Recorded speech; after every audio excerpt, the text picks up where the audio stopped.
Welcome to another episode of Coronacation. I'm Naomi White in Brisbane, Australia, and this afternoon I'm delighted to be joined by Vivienne Croisette in Harare in Zimbabwe. How are you, Vivienne? Very good, Naomi. Thank you for inviting me. You are so welcome. Thanks for being here. Vivienne, can you tell us a little bit about yourself? Sure, I am 47. I'm originally from the UK, so I've got a bit of a strange accent, a bit London and then a bit Zimbabwean. I've lived in Zimbabwe now for 20 years, so I have, still a little bit of the UK in me somehow.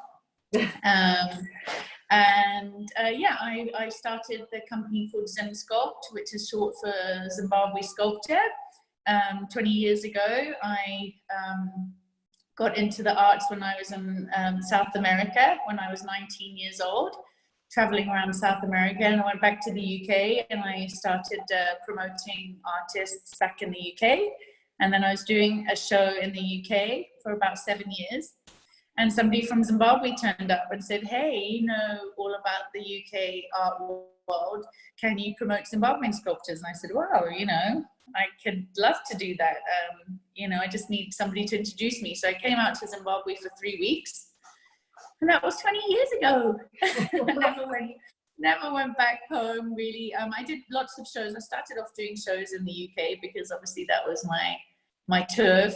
And then eventually, I think it was in about 2011, I had my first show in North America, and now I focus mostly in North America, and I haven't done any shows in Europe for a long time. So yeah, basically I work with over about 400 or 500 different sculptors from all over Zimbabwe, collect all their work. I work with my husband, which has interesting moments. I'm sure you can start another interview all about working with your husbands one day. Cool. And then we collect all the work from all over the country, bring it all back to our studio at home, pack it all up, send it all off. Takes months to organize, and then we fly over with 2 sculptors to our shows, and we set up the whole show in botanical gardens in North America. And then we're open for about anywhere between 2 and 4 months to the public, and we sell our sculptures, and the sculptors do demonstrations while they're there. So we get thousands of people visiting us over the months, and it's great. It's a great way of being connected to sculptors and the arts world, and then completely cutting that off and then going and being commercial for a few months. So it's a real different mix of things, and keeps me entertained and constantly moving and things. So yeah, that's what I do. Amazing. So how has COVID-19 affected you and your work and your family, etc., etc.? Well, we were supposed to have an exhibition that started on the 1st of April. So yeah, we should have been well into our exhibition by now, in the southern part of the US in Alabama. So in March, when we were supposed to leave on March the 18th to go over there and set it all up, we had a phone call on March the 17th, or was it, I think March the 15th. So it was only like the day before we were supposed to leave from the garden in Alabama, the botanical garden, to say, I'm sorry, Vivienne, but the president has just announced a national emergency, state of emergency. And unfortunately, we highly, recommend that you don't get on a plane and come to see us, because it looks like we're going to have to close our gardens and everything's going to be closed down, and you'll just be sat in a house, far away from your home for months, and you won't be able to work here. You'd just be over here for nothing.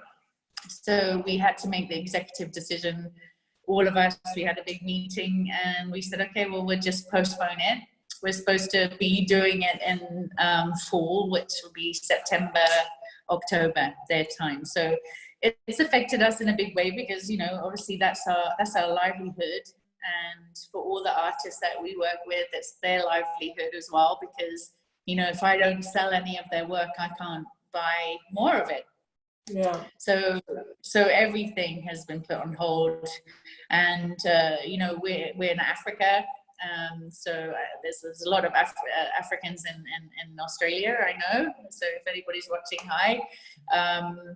But you know, we're behind the rest of the world as far as COVID-19 goes. It's been the summer here, so apparently it doesn't like the heat.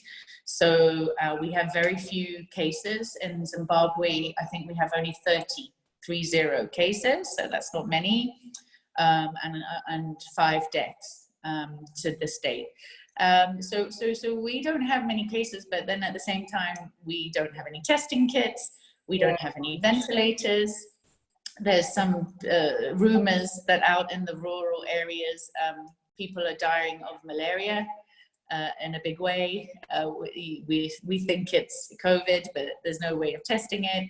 So things might happen here as it starts getting colder, which is, we're in autumn now and we're going to go into winter now. So the season's changing and it might get worse. So whilst North America might lift all its lockdown and start traveling and travels again, Africa might get really bad and we'll be stuck here because we won't be able to travel. So there's all these possibilities and what ifs, and I'm sure everybody's sort of speculating on, and you know, how their business is going to survive this, and you know, to be realistic, I mean, I had a bit of a shock. I mean, it's shocking when you get that call to say, you know, everything that you'd planned for is not going to happen. I went into a state of shock. I mean, I did.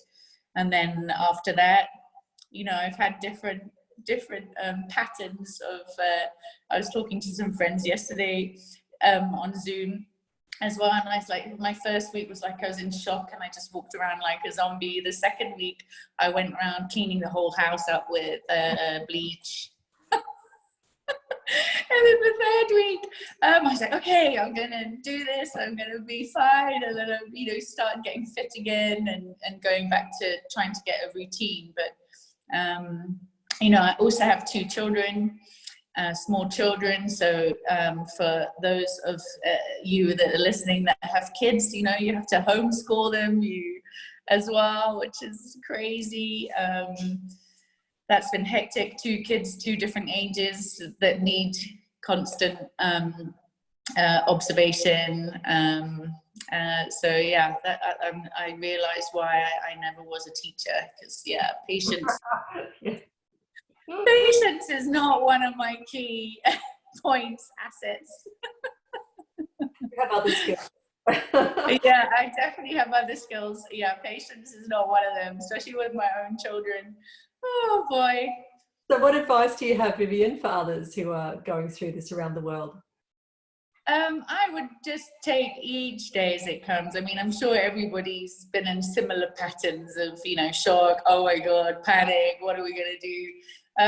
You know, I've just been taking every day as it comes. And, you know, because I live in Africa, everything's a bit more realistic and close to home for us, because there's people here that are really suffering. So I've started a Just Giving campaign for the sculptors that I work with. But, you know, we have a roof over our head. We have food on our table. You know, we're like 3% of the world, or whatever the statistics were I read the other day. We can read, we can write, we're healthy, you know, we are healthy. I think, you know, for me, I've just appreciate and value you know, everything that I have, and I'm just smelling the roses now. Like, I was just outside with my husband last night looking at the stars. We have a garden. I feel very blessed. We have a garden. We have a roof over our house, and I just said over our heads, you know, I just said to my husband, you know, we're very lucky, and I feel very blessed, and there's nothing that you can do. You know, it's all out of our realm, and we just have to live daily and appreciate everything that we have, and see what we can do. We can't panic about things. I mean, I say that. I mean, I've had sleepless nights, but there's nothing really that we can do. Read, watch the movies, whatever pleases you, I think. Just whatever makes you happy. Spend some time outside in the gardening. I've been gardening this week. Yeah, I've just been enjoying what I have around me. Back to the simple things in life. Yeah, that's right. And having that time and the slower pace. I've really been enjoying the slower pace. And you know, with the kids have been on holiday, next week they go back to school. So yeah, it's just been spending time with the kids really, and just going outside with them, being in the garden, fighting with them to get off of their screens. Feels like that's universal all over the world. So, well, thank you so much for your time. It's been an absolute pleasure talking to you today, and I wish you all the best with your business Naomi. and your giving campaign, and surviving COVID-19. So, thank you, and to all of you. Thanks. Thank you. Bye. Bye.